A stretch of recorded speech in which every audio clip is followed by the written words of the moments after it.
আজকের বিষয় হচ্ছে তোমার এস্টিমেটিং এন্ড কস্টিং চতুর্থ পর্বের সিভিল টেকনোলজির।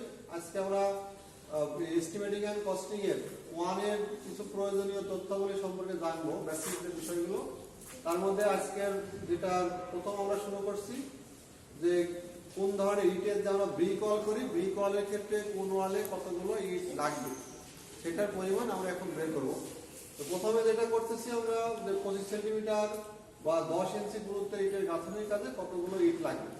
তাহলে আমরা এই 10 ইঞ্চি পুরুত্বের মধ্যে বোঝাচ্ছি যে এরকম পাশাপাশি যদি আমরা একটা ইট এরকম গাঁথনি করি, সাদা ইটের দেয়াল,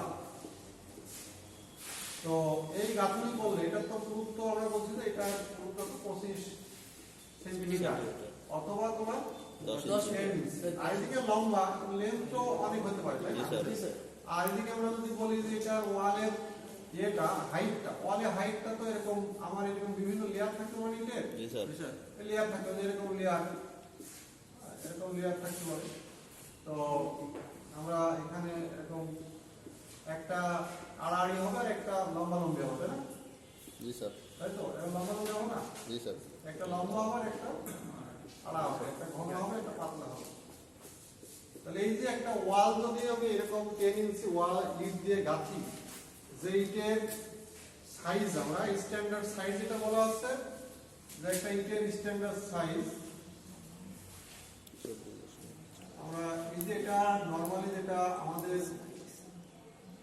এটা সাইজ, এটা সাইজটা আমরা যেটা যদি সেন্টিমিটারে বলতে চাই সেটা বলছে যে 24.2 11.4, তাহলে এটা হচ্ছে 24.2 সেন্টিমিটার আর এদিকে আছে 11.4 সেন্টিমিটার আর এদিকে উচ্চতা আছে 7 সেন্টিমিটার। একটা ইটের নরমালি যে আমাদের ইট ভাটা ইট বানাই সেই ইটের সাইজটা হচ্ছে এটা মশলা বাদে, তাই তো?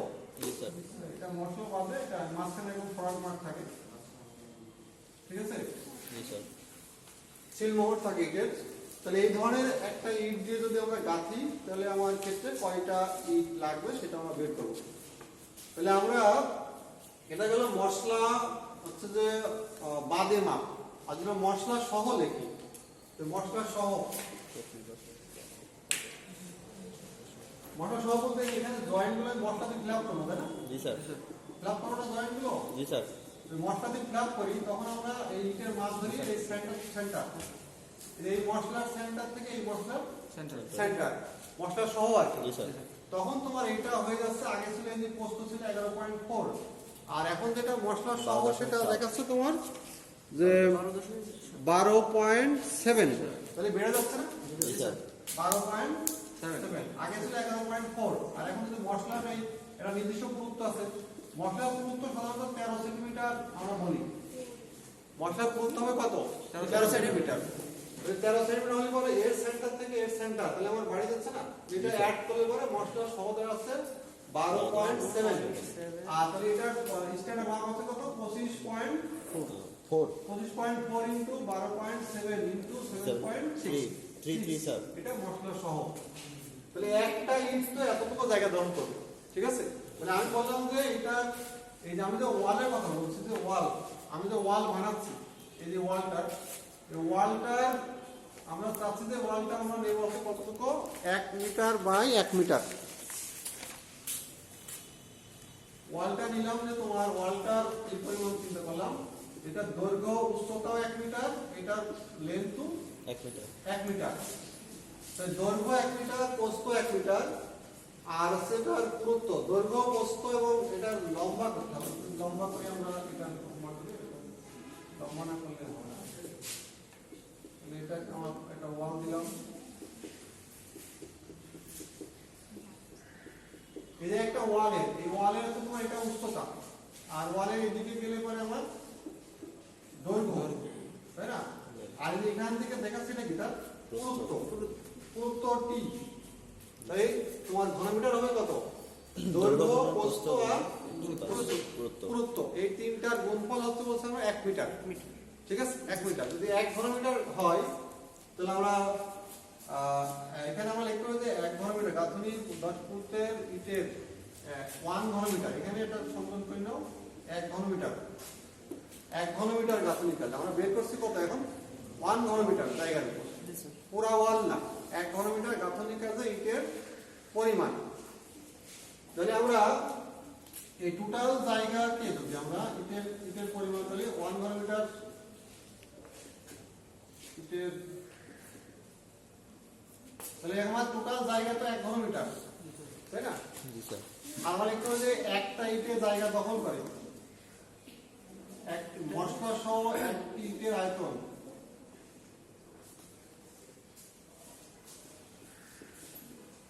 ইটের আয়তন কত হবে? মশলা সহ যেটা মাপ লিখলাম 0.254 মিটারে বলি, তাই না? স্যার 0.127 ইন্টু 0.076, এটা করলে কতটুকু হয়? ক্যালকুলেটর করো। যে একটা ইট কতটুকু জায়গা দখল করে আমরা সেটা বের করেছি, বুঝতে পারছো? এদিকে যে মশলা দিয়ে আমরা একটা ইট গাঁথলাম না, একটা ইটের জন্য কতটুকু আয়তন,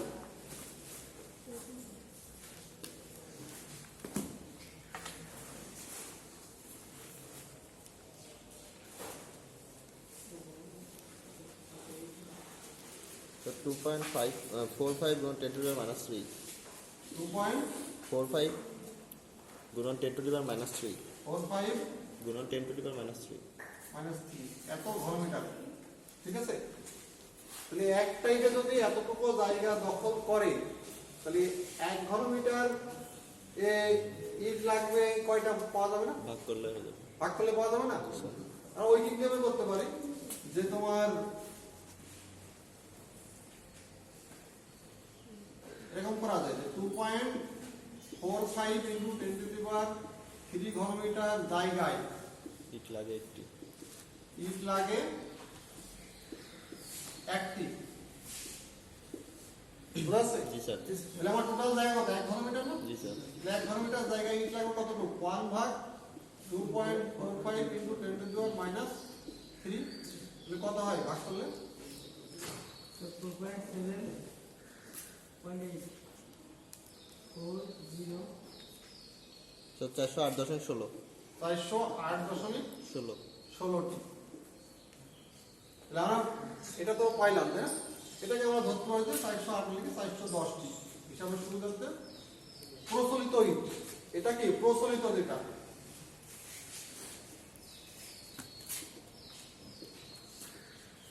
প্রচলিত ইট, প্রচলিত নরমাল যেগুলো করা হচ্ছে, আর একটা আছে মেট্রিক ইট। মেট্রিক আছে না? মেট্রিক ইট, ওটা তো মেট্রিক হিসেবে করছি না। এখান থেকে আমরা কি বুঝতে পারছি কিনা 10 ইঞ্চি গাঁথনি কাজে 1 ঘনমিটার জায়গায় ইট লাগবে কয়টা? 410টা। এটা কি আমরা বুঝছি না বুঝি নাই? বুঝছি স্যার। হ্যাঁ, বোঝাইছে? জি স্যার। যদি এরকম আমরা গাঁথনিটা করি এইভাবে, গাঁথনিটা তো এরকম দেখায়, এটা তো গাঁথনি চওড়া পুরুত্ব না, এটা গাঁথনি হচ্ছে পুরুত্ব, এটা কোন এরকম, এটা পুরুত্ব। এখানে তো ইট কখনো এরকম এরকম আর থাকবে না, এটা তো ইটের, এটা যে ওয়াল, ওয়ালের এই পুরুত্বটা কত হচ্ছে? 25 সেন্টিমিটার, তাই তো? এই যে ওয়ালটা, আমি যে ওয়ালটা গাঁথলাম, তাহলে এটা হচ্ছে তোমার 1 ঘনমিটার গাঁথলে ইট লাগবে 410টা। এখন আমরা যাব যে যদি আমরা 25 সেন্টিমিটার ইটের গাঁথনি না করে 12.5 সেন্টিমিটার, অর্ধেক মানে 5 ইঞ্চি গাঁথনি, তাহলে 5 ইঞ্চি গাঁথনির কাজের হিসাব করা হয় বর্গমিটারে, তখন আর ঘনমিটার হবে না। তাহলে আমরা এটার মুছে দিলাম, ঠিক আছে? জি স্যার। তাহলে আমরা এখন প্রশ্ন লিখবো যে নতুন করে যেটা যে 12.5 সেন্টিমিটার অথবা 5 ইঞ্চি ইটের গাঁথনিতে, ইটের গাঁথনির জন্য 1 বর্গমিটার জায়গায় কয়টি ইট লাগবে?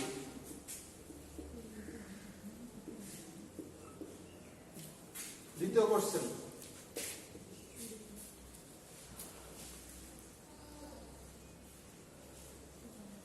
বুঝতে বুঝতে না পারলে কোশ্চেন করতে হবে, বুঝতে গেছেন?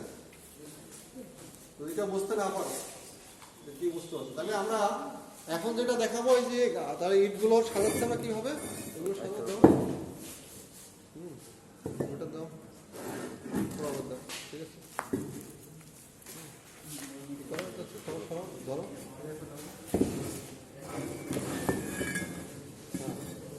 তাহলে আমরা এখন গাঁথনি দাঁড়াচ্ছে এইটা, বোঝা গেছে? তাহলে এটার পুরুত্ব কত? 5 সেন্টিমিটার। তখন আমরা এখন আর ইট আমরা এইভাবে রাখবো না, এখন এটা গাঁথনিটা হবে এরকম, খেয়াল করো যে একটা ইট এর সাথে কি আবার আরেকটা ইট, তাই না? এরকম চলবে না? এই মাঝখানে কি মশলা থাকবে, তাই তো? জি স্যার। মাঝখানে মশলা, তাহলে এর পুরুত্ব দাঁড়াচ্ছে কত? 12.5 অথবা 5 ইঞ্চি। জি স্যার, পুরোটা ঠিকঠাক। 12.5 সেন্টিমিটার, তাই তো? এটা জি স্যার। অথবা 5 ইঞ্চি। তাহলে এই ধরনের গাঁথনি যখন করি তাহলে এইটার ক্ষেত্রে আমরা হিসাব করি একটা ওয়াল যদি আমরা দেখাই এরকম লাইন দিয়ে দেখায় এরকম, প্রথমে এরকম থাকলো, তারপরে এটা এরকম হবে, এটা আবার এরকম হবে। স্যার স্যার ওটা স্যার 11.7 হবে না স্যার? কোনটা? স্যার পুরুত্ব না না, স্যার এটা কিন্তু মশলা বাদে স্যার। মশলা বাদলে আমরা জেনারেলি বলি 5 ইঞ্চি গাঁথনি বা প্লাস্টার করতে হবে না আমাকে, ও তখন দেওয়ার পুরুত্ব বেড়ে যাবে, বুঝতে পারছো? জি স্যার। তার মানে স্যার আমরা হ্যাঁ। এই মশলা সবাই ধরে করবো। না, মশলা সবাই আমরা ধরে করবো। এরকম আর কি, ইটের লম্বা দিকে থাকবে, তাই তো?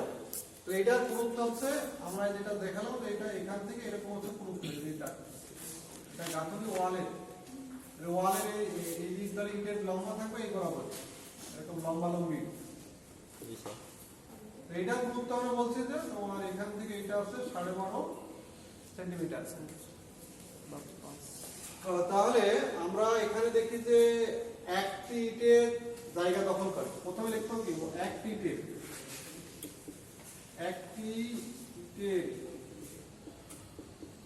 ক্ষেত্রফল, যেহেতু বর্গমিটার তাহলে ক্ষেত্রফল হবে না? দৈর্ঘ্য প্রস্থ। একটি ইটে কতটুকু জায়গা দখল করে, একটা ইট যদি আমরা সাজালে পরে এই ইটের তো আমরা এই লম্বা লম্বি সাজাচ্ছি, জি স্যার। লম্বা লম্বি সাজালে পরে এটা তো লেন্থ করতে হবে, তাই না? মশলা সহজ হতো, জি স্যার। মশলা সহ ভাব হচ্ছে 25 পয়েন্ট, এখান থেকে এটা কত হচ্ছে 25.4। 25.4, আর এই উচ্চতা হচ্ছে কত? উচ্চতা হচ্ছে তোমার কত? ওই যে 7.6। একটা ইটে তো আমার এতটুকু জায়গায় দখল করছে 25.4 আর হচ্ছে 7.6। এটার এই 12.5 তো কাজে লাগছে না, 12.5 কাজে লাগছে বলে গাঁথনি কাজে, কারণ হাইট বাড়বে কিভাবে? কারণ একটার উপর আরেকটা ইট দিলে, তাই তো?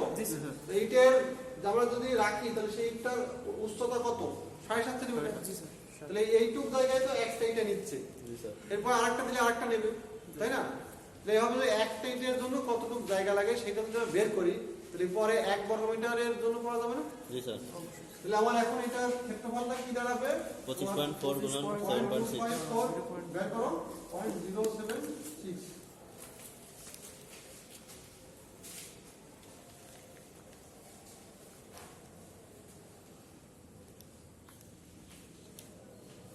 স্যার 0.01। 0.01 এত বর্গমিটার, তাই না? জি স্যার। যে আমরা জানি যে 0.01 বর্গমিটার জায়গায় ইট লাগে কত? 0.1। একটি। তাহলে আমার টোটাল জায়গা কত? এখানে বলছে কত এটা? 1 ঘনমিটার। 1 1 মিটার বর্গমিটার। স্কয়ার। জি স্যার। তাহলে 1 বর্গমিটার জায়গায় ইট লাগবে 1 ভাগ 0.01 করো।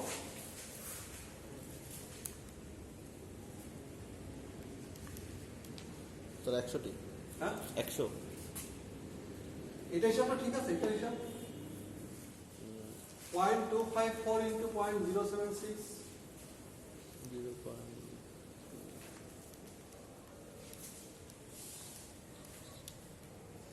জি স্যার 0.019 হয়। 0.2 দেওয়া যায় স্যার। 0191 করলে তো এত হওয়ার কথা না, ঠিক আছে? এই যে স্যার। আর কোনো ক্যালকুলেটর আছে? 1 ভাগ হ্যাঁ তাই তো, এটা ঠিকই তো আছে। 0.01 এটাকে 1 এর সাথে 0.01 ভাগ করলে কত হয়? ও 1.9 হবে তাই না? জি স্যার। এটা হবে এত 9। জি স্যার। তাহলে এখানে কত এত, তাই তো? এখন ঠিক আছে? হ্যাঁ এটা কত 51 পয়েন্ট আছে না, কত সামথিং না 52 আছে? 52.63 52.63 জি স্যার। এতটি আমরা হিসাবে সুবিধা হতে এটাকে বলা হয় 52টি। তাহলে আমরা বুঝতে পারলাম যে যদি 5 ইঞ্চি আমরা গাঁথি তাহলে 1 বর্গ মিটার জায়গায় যদি তোমার এটা লেন্থ হয় 1 মিটার আর উচ্চতা হয় 1 মিটার, তাহলে কত হয়? দৈর্ঘ্য 1 মিটার, প্রস্থ 1 মিটার, কত হবে? হ্যাঁ, জায়গার পরিমাণ কত হবে স্যার গুণ করতে পারি স্যার? গুণ করো। 1 দৈর্ঘ্য আর 1 উচ্চতা। উচ্চতা 1, স্যার 1 মিটার স্কয়ার হবে স্যার। তাহলে আমার ক্ষেত্রফল কত? 1 মিটার স্কয়ার হবে। আমি যে ওয়ালের কথা বলছি, এই ওয়ালটা যদি আমি বলি যে এখান থেকে 1 মিটার আর এখান থেকেও 1 মিটার, তাহলে টোটাল এরিয়া হবে 1 মিটার মিটার। স্কয়ার। তাহলে এইটা গাঁথতে কয় ইট লাগবে? 52। যদি 5 ইঞ্চি হয় আর যদি 10 ইঞ্চি হয় তাহলে স্যার উচ্চতা নিতে হবে। তখন হবে ঘনমিটারে। তখন কি বর্গ মিটার হবে না ঘনমিটার? ঘনমিটার স্যার। তাহলে তখন হবে ঘনমিটার। তখন দৈর্ঘ্য, প্রস্থ এবং উচ্চতা উচ্চতা তিনটাই মাপ লাগবে, তাই তো? আর এটা ক্ষেত্রে লাগবে শুধুমাত্র দৈর্ঘ্য এবং প্রস্থ না, উচ্চতা। দৈর্ঘ্য ইটের কি নিচে আমার দৈর্ঘ্য কিন্তু উচ্চতা নিচে না, নিচে ইটের দৈর্ঘ্য এবং উচ্চতা। তখন প্রস্থ আর লাগবে না, বুঝেছ? জি স্যার। তাহলে আমরা এরপরে প্রমাণ করবো যে 1 ঘনমিটার গাঁথনির কাজে মশলার শুষ্ক মশলার পরিমাণ 35%। এটা একটা প্রমাণ আসে। 52.63 আমরা পরবর্তীতে আমরা এটা করব। বেশি হবে প্রমাণ। পরবর্তীতে আমরা বলছি যে প্রমাণ করো যে প্রমাণ করব যে 1 ঘনমিটার ইটের গাঁথনির কাজে শুষ্ক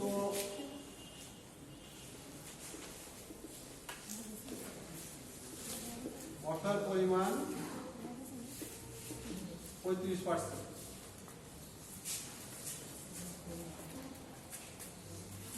তাহলে আমরা প্রমাণ করতে হবে যে 1 ঘনমিটার গাঁথনির কাজে শুষ্ক মশলার পরিমাণ, যে মশলা লাগে, ইট গাঁথতে কি লাগে? মশলা লাগে না? জি স্যার মশলা লাগবে।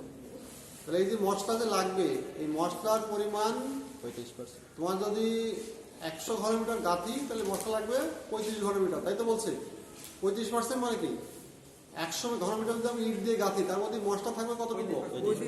35%, মানে 35 ঘনমিটার, তাই তো? সেটা প্রমাণ করতে হবে। তাহলে আমরা জানি, আমরা প্রমাণের ক্ষেত্রে প্রমাণ শুরু করলাম।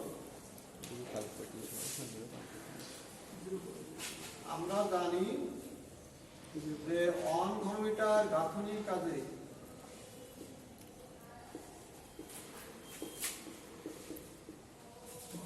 ইট লাগে তোমার 410, তাই তো? 1 ঘনমিটার গাঁথনির কাজে ইট লাগবে আমার 410টি। ওইভাবে না করে আমরা এইভাবে বের করতে পারি যে মনে করি কাজের পরিমাণ 100 ঘনমিটার ধরে নিলাম।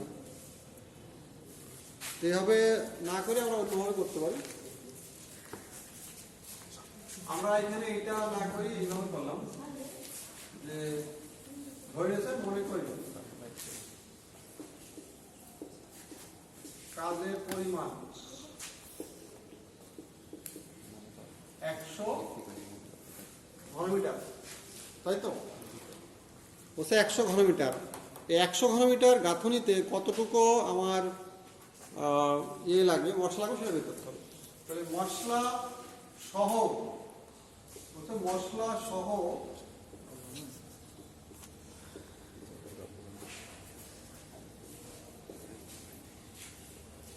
বা মশলা সহ ইট লাগবে টোটাল 100 ঘনমিটার। মশলা সহ একটা ইটের মান কত? 0.254। 3 ইন্টু 0.127 ইন্টু 0.076 এটা করো, ভাগ করো। 100 ঘন একটা ইটের জায়গায় এতটুকু, তাই না? তাহলে একটা ইটের আয়তন এতটুকু, টোটাল কাজের পরিমাণ কত? 100 আয়তন, টোটাল আয়তন আছে 100। তাহলে একটা ইটে যদি এতটুকু আয়তন দখল করে তাহলে কয়টা ইট দিলে পরে 100 ঘনমিটার পুষবে? বোঝা গেছে? কতগুলো ইট নিলে পরে আমার 100 ঘনমিটার জায়গা হবে, কাজের পরিমাণ কতগুলো ইটের আয়তন হবে 100 ঘনমিটার? কত সেটা? 40789.55 40789.55 55 এতটি। যদি দেখো একবার 4789, তাই তো? জি স্যার। 40,789.55 এতগুলো যদি ইট আমরা নিই, 40,000 তো এতগুলো ইটের টোটাল আয়তন কত হবে? 100 100 ঘনমিটার। ঠিক আছে? জি স্যার। তাহলে আমরা এবার করি যে মশলা বাদে বাদে, মশলা বাদে তোমার ইট লাগবে, তাই তো? জি স্যার। তাহলে আমার মশলা বাদে ইট লাগবে হচ্ছে 0.042 0.2442 ইন্টু হচ্ছে 0.114 গুণন ইন্টু 0.07, এটা কত হয় বের করো।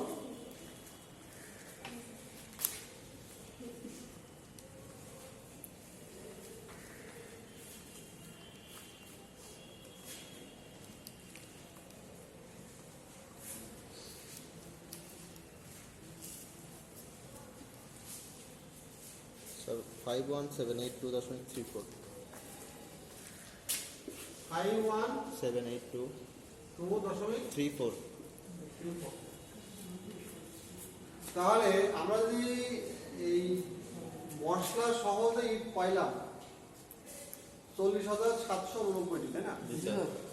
তো এই এতগুলো যদি এই ইটের সাথে মশলা বাদ দিয়ে দিই, তাহলে স্যার শুধু ইটের আয়তন বের করি, শুধু তাহলে ইট, মশলা আইটেম পাবো। মশলা বাদে মশলা আয়তন পাওয়া যাবে না? জি স্যার।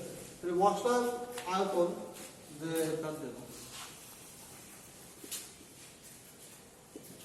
আসলে এই লাইনটা না করলে হতো, ঠিক আছে? মশলা আয়তন টোটাল কত? 100 ঘনমিটার না?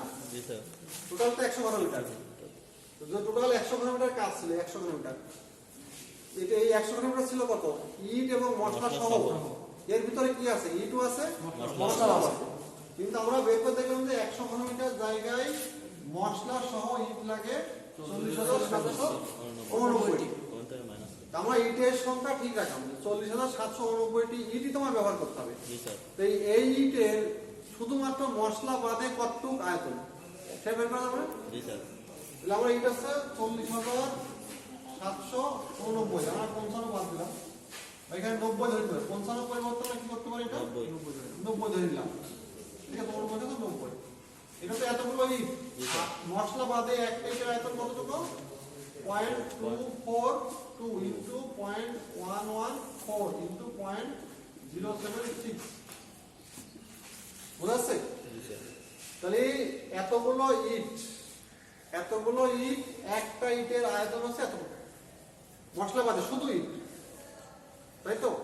এই যে এখন যে ইট দেখা যাচ্ছে না, এই একটা ইট, তাহলে একটা ইটের আয়তন যদি আমার ওইটা হয়, ব্র্যাকেটে যেটা আমরা লিখছি 0.242, 0.114 আর 0.076, তাহলে এর সাথে 40,790টা ইট যদি আমরা গুণ করি তাহলে টোটাল ইটের আয়তন পাওয়া যাবে না?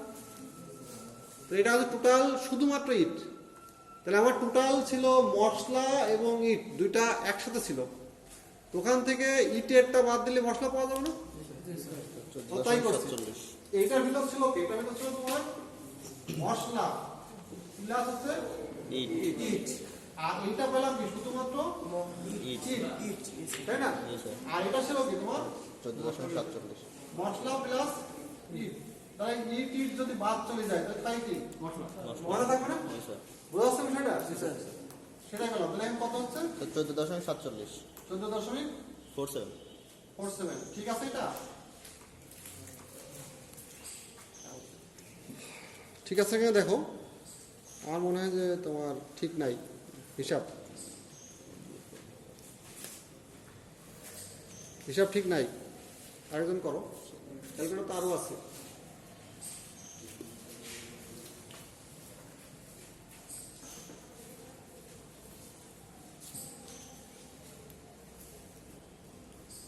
100 মাইনাস 40 790.242.114 ইন্টু 0.076 ভাই ভাই করে একবার করে না।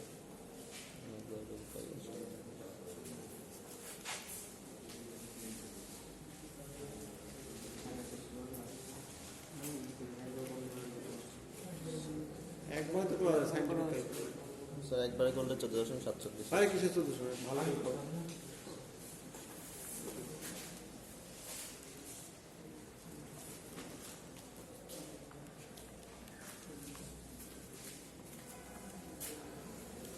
ভেঙে ভেঙে বলবো এখানে 100 আর এটা বলে কত হয় এটা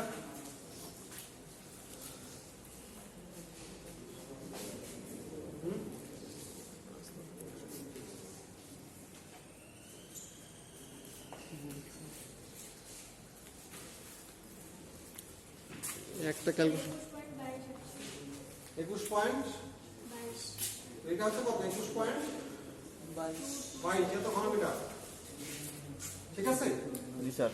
তাহলে এখন দেখো এই যে আমি যখন গাঁথনি গাঁথবো ইটের গাঁথনি গাঁথবো তখন এই যে এখানে ফর্ম মার্ক আছে না ফর্ম মার্ক এই ডাউন আছে না ডাউন জি স্যার। এই ডাউনের কারণে এখানে মশলা বেশি লাগবে না জি স্যার। ওটা তো ফিল করতে হবে ফিল করতে হবে না আমার ধরো এটা প্লেন যদি ফিল করতে হয় তাহলে বলবো যে ফর্ম মার্কের জন্য 10% বেশি লাগবে ঠিক আছে জি স্যার। ইটের সিলমোহরের জন্য ইটের যেটা বলা হয় সিলমোহর জন্য তোমার 10% মশলা বেশি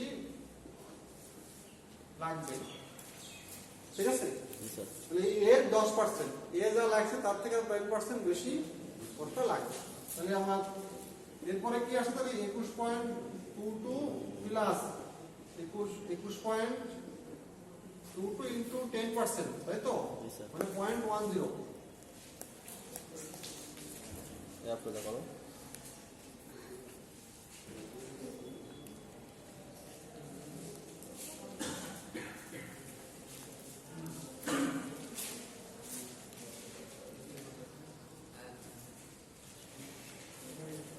এটা হচ্ছে আর্দ্র আয়তন বা ওয়েট ভলিউম আর্দ্র আয়তন মানে ভিজা অবস্থায় অথবা বলা হচ্ছে ওয়েট ভলিউম কত সেটা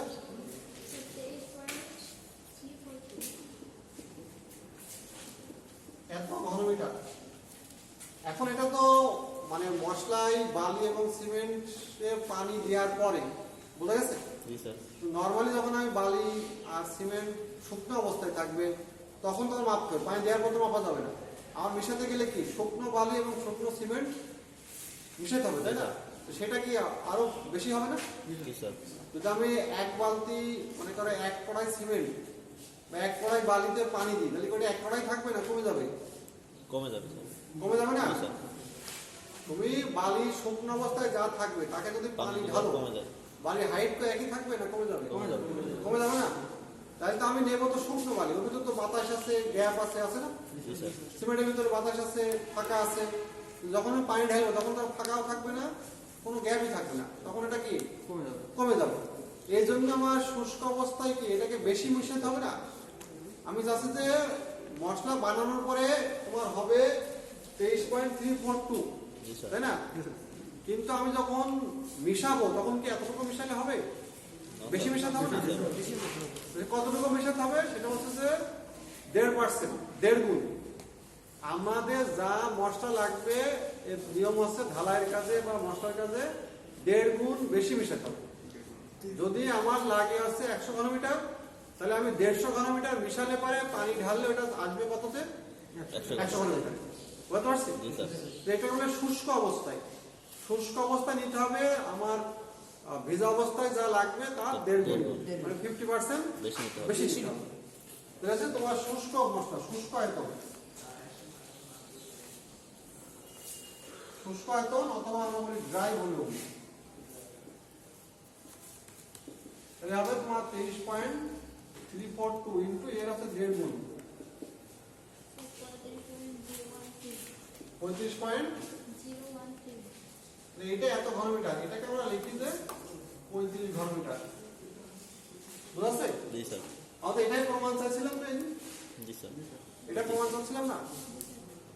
তাহলে যদি 100 ঘনমিটারে 35 ঘনমিটার লাগে, তাহলে 1 ঘনমিটারে কত লাগবে? স্যার 0.035। 0.35 না? জি স্যার। পার্সেন্টেজ বলবে? শতকরা।